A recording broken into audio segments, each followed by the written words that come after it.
हा चाकू हल्ला झाल्याचं कळतंय। हा अज्ञात जो होता तो सैफच्या घरामध्ये शिरला होता आणि सैफ आणि अज्ञात व्यक्ती यांच्यामध्ये बाचाबाची झाली अशी ही माहिती मिळते। सैफच्या मानेला 10 सेंटीमीटरची जखम सुद्धा झालेली आहे, तर त्याच्या हातावरती आणि पाठीवरती मोठा वार करण्यात आला आहे।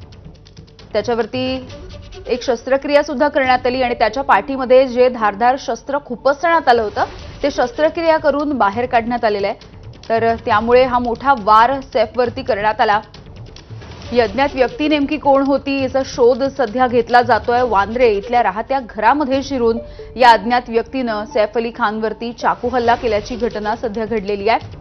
मुंबईमधल्या वांद्रे परिसरामधली ही घटना आहे आणि मध्यरात्रीच्या सुमारास मध्यरात्री 2 वाजण्याच्या सुमारास ही घटना घडल्याचं कळतंय। अज्ञात व्यक्ती सैफच्या घरामध्ये शिरल्याचं पोलीस उपायुक्तांनी सुद्धा या संदर्भातली आता माहिती दिली आहे। सैफ आणि ही अज्ञात व्यक्ती यांच्यामध्ये बाचाबाची झाली आणि त्यानंतर हा हल्ला करण्यात आला।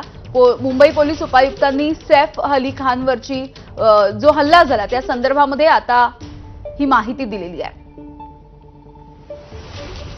तर या प्रकरणाची दखल आता सुप्रिया सुळे यांनी सुद्धा घेतली आहे। सैफ अली खान याच्या घरच्यांसोबत कुटुंबियांसोबत त्यांनी बातचीत केली। पोलिसांनी सुद्धा या प्रकरणामध्ये आता तपासाची चक्र वेगाने फिरवलेली आहेत आणि या प्रकरणी पोलीस उपायुक्तांनी सुद्धा जे काही निवेदन दिलंय ते जारी होताना दिसतंय। मुंबई पोलीस उपायुक्तांनी सैफवरच्या या हल्ल्याच्या संदर्भातलं हे निवेदन जारी केलंय। अज्ञात व्यक्ती सैफच्या घरामध्ये शिरली आणि घरामध्ये शिरून त्यानं हा हल्ला केला असं कळतंय आणि या प्रकरणाचा सध्या अधिकचा तपास सुरू आहे।